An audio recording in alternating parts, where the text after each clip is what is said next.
Good afternoon, Ken. My name is Chris Adamant, and I'm going to be your counselor. Nice to meet you, Fritz. Um, Ken, tell me how your day is going. How's your day going so It's going. It's going okay. far? All right. Anything happened today? Anything you want to talk about before we get started?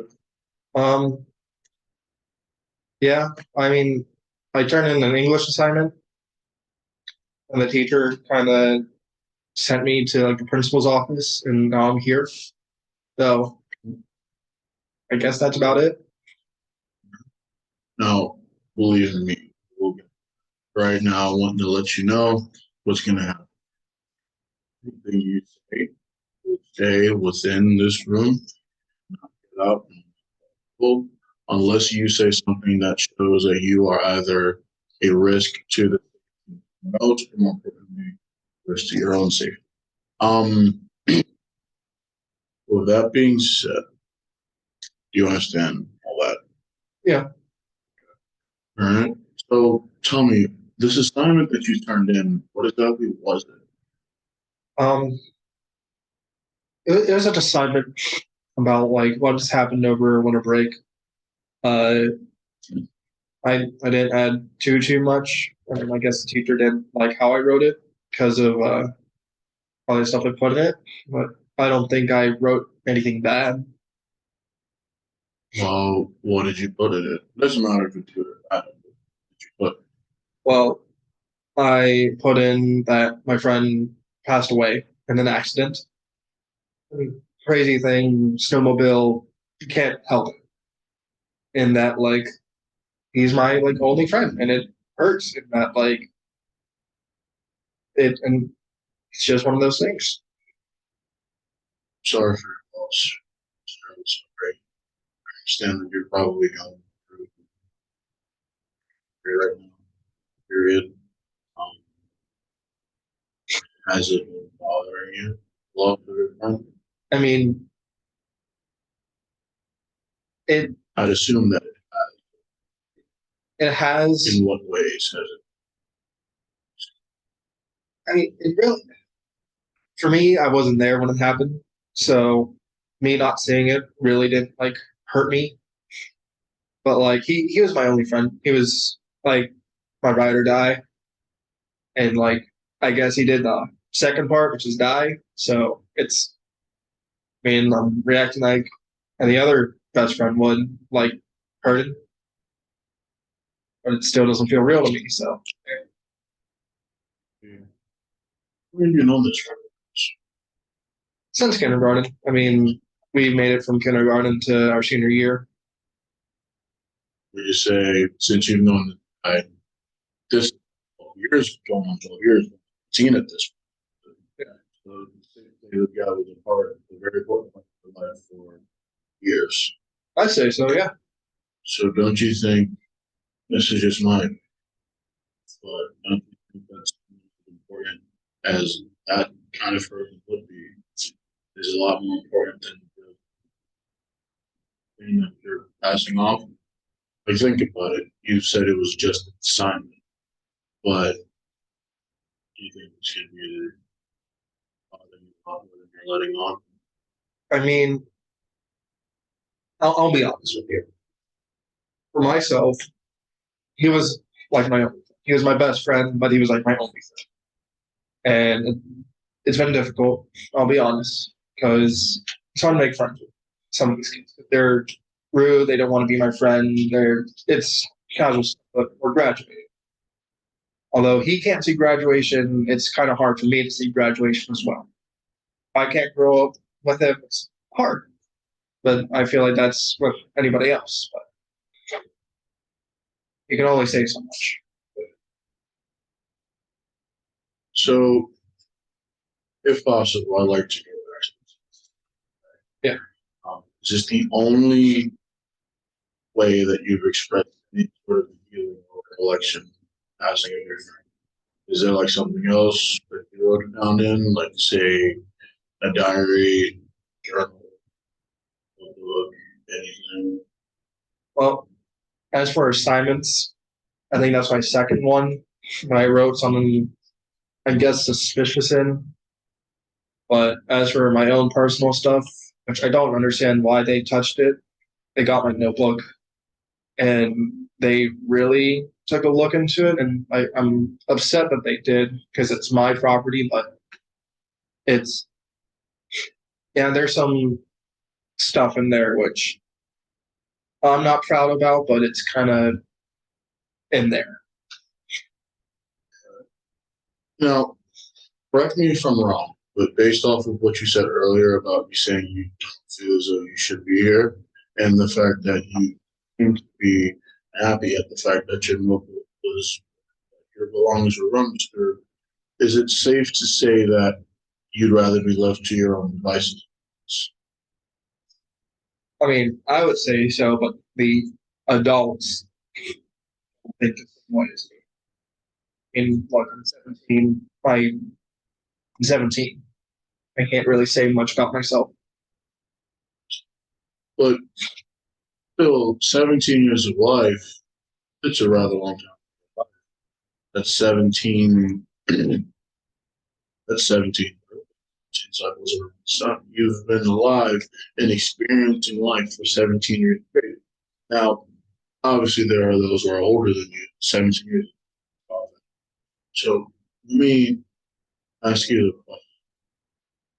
Despite 17 years being a long time, you're still relatively young.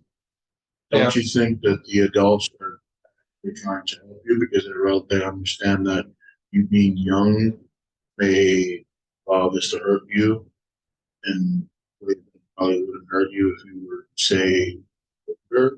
Maybe they're looking out for you. Maybe they're trying to help you. Why don't we try to look at it like you think you do?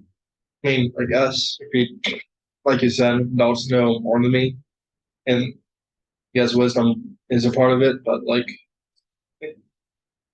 gotta give me some credit. Like you said, I've been here for 17 years, so essentially, gotta trust my kind of struggle. And before we continue, I would like to just make it clear: I'm not trying to be smarter than you. I'm just saying they probably understand that no man is a phrase before is an island. I don't think I have no. But it essentially just means that nobody was born. Sometimes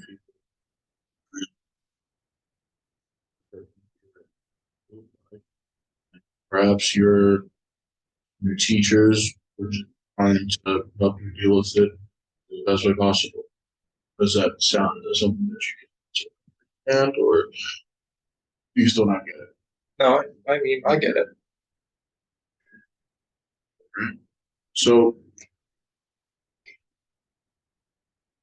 I hate to ask a question, but could you like tell me how frequently you start playing?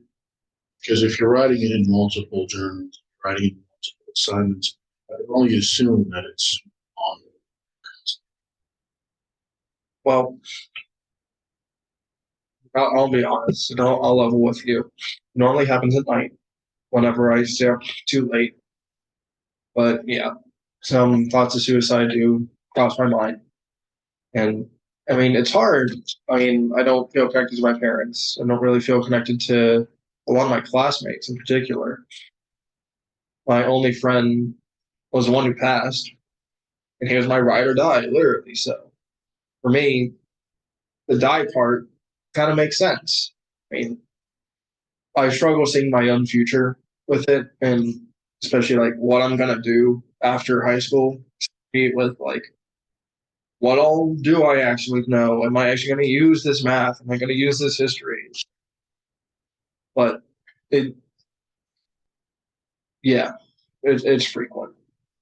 Am I gonna do anything with it? I don't think so. I mean, I know it's bad, but I don't think I'm gonna do anything with it. So I don't know. You see, first things first, I appreciate the fact that you put that out there. You know, some people shy away from talking about harming themselves or talking about harming themselves because they don't want to be placed in a category.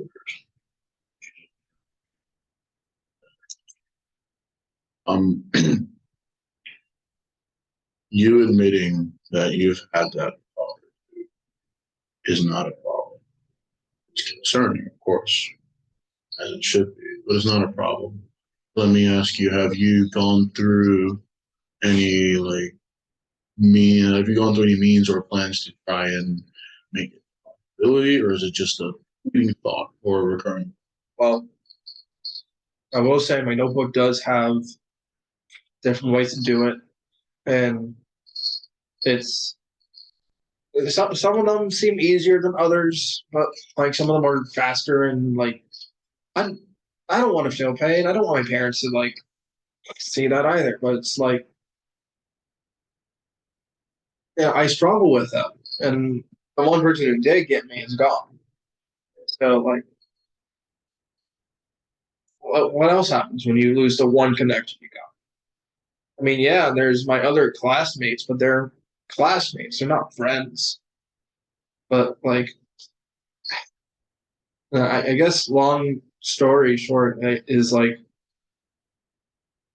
I have a lot in there, which are different ways to kill myself, but like some of them seem more accidental than others. Others are purposeful, but like I don't think I'm gonna do them. But like I guess there are thoughts. There are truly thoughts. Sorry if I got away from the original No, question. no, no. By all means, I appreciate the honesty, transparency. Easier for me to work with you if you tell me everything there's everything was exposed. So it sounds to me like there's a little bit of despair around with the loss of your family. You tell me like, and it sounds like a life. Yes. I'm going to explain shortly. I feel as though the loss of your family may affect how you view yourself without this person. Mm-hmm. I don't want to say like an identity crisis, but perhaps a lighter version. As if, well, who am I without this person? This person's been in my life since I was in kindergarten. Now what? Is that something that you feel that you've been experiencing, or are you experiencing something like that or different? Or are you not experiencing that? I mean, yeah, if you put it like that, like the one person who really got me for what you said, 12 years, yeah, Going on through. Yeah. it's it's just wild to me. But like, I don't feel comfortable around adults because they don't get me. Like, I know I'm a bit of a rebel sometimes, but I'm nothing crazy. Look, I'm a B student, or I was, I guess. Just it hurts. No, don't get me wrong, but like, what else you're supposed to do? So it sounds to me like you don't trust the adults around you. Or not that you don't trust them, right? Well, more so that you don't expect them to get you the way you probably want to be understood. Yeah, Is that is that right? I mean, yeah. Okay. Well, that being said, have any healthy relationships around you? Parents, friends, families, aunts, uncles. I know you said that you have your classmates now, but none of them will ever compare to what um your late friend was able to like give you. Any healthy bonds or parents. I mean, I have my older brother, but he's in college right now, so like that makes it difficult. And so like, aside from coming home, I mean, I come home, I mainly just go straight to my room, and then I come down for dinner, and then go back to my room. Now, it varies what I do, whether it's school or not school or games or whatever else. Like, I'm not doing drugs. I'm not doing anything wild, but like, my brother was it. And now he's off at college, I think in his second year now, second or third year.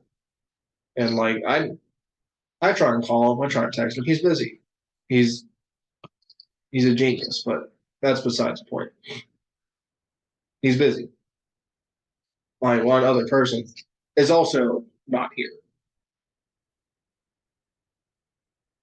Sorry, I'm not on a tangent. No, by all means. I'm just letting you talk because, like I told you before, I'm here to help you. We're going to get this best, and together, you and I are going to come to a better understanding of what we're feeling and thinking than we did before. Hopefully, that helps you. Yeah. So, based off of everything that you, it's evident that this is hitting you a lot harder. I guess, yeah. Would you be interested in other like services that can help you deal with it without having to expose yourself to people that you rather not expose yourself to, or school adult or something? As long as my classmates don't see me as something like this, because I don't want to get roped in with like the other emos or like that sort of stuff. I see. As long as I'm like away from class, I I would, guess. especially considering that you've given me tons of evidence throughout this talk of ours that you would rather do things than a man of solitude. So I'm gonna recommend you to a couple groups that would help you deal with what you're feeling away from school. Classmates, professors, I wouldn't be there. It would just be a group about 20 minutes north of here. This is a grief group. If you're a teen going through like any sort of grieving or bereavement period, this group is all for you. They do different types of subgroups. We're talking grieving for loss of a friend, loss of a parent, loss of a sibling, whatever it may be. There's going to be groups where you can talk about how you feel with people who you probably aren't going to see outside of the group. So it makes you feel safe, makes you feel like your words are going to be where they are. They don't have to worry about someone writing about you anywhere else. Is that something that sounds appealing to you? I mean, yeah, I mean, if an adult's telling me to do that, I guess I can do it. Okay. Perhaps there's another way you could channel this outside of the group. Instead of writing about suicidal tendencies that you have, why not just write about how you feel? Actively refrain from talking about suicide. Talk about how you feel. Get as down and dirty as you want to get. Just actively try to avoid writing about taking your own life. Okay to have bad thoughts. It's okay to have dark thoughts. We all do. Life gets tough for us sometimes. But how about if you're going to continue writing, just try to avoid talking about suicide, you know? Right? Yeah, I was kind of trying to do that. I mean, especially since we get searched now. Yeah. What does that make you feel? I mean, I know I'm only a kid, and 17-year-olds don't have rights, but like, it's an invasion of privacy, man. Like, that's my notebook. Anything about it? Well, happy to tell you, Kennan, that you have rights in this office. You have rights when you do group work. If you're going to be with the grieving group, you have the right to do what you want to say when you want to say it, and that's something that I hope it'll give you some sense of autonomy. Yeah. I mean, if I can do things like kind of away from some people, I mean, that sounds good. Yeah. Right. Well, with that being said, we'll give you a brochure for the grieving group, and I also would like you guys writing about how you feel as detailed as possible, and actively trying to avoid writing about stuff. That being said, I think it was very nice meeting you. I wish you met under better circumstances, but once again, it wasn't. Mhm. You have anything else you'd like to say to me? Any other questions? Um, I mean, nothing off the top of my head right now. I mean, like, this helps, but I don't know, man. It still hurts. That's all I really got to say. But yeah, thanks for talking. It helped. Or that's what I'm. Well, with that being said, Kennan, it was nice to meet you. Same here. Thank you.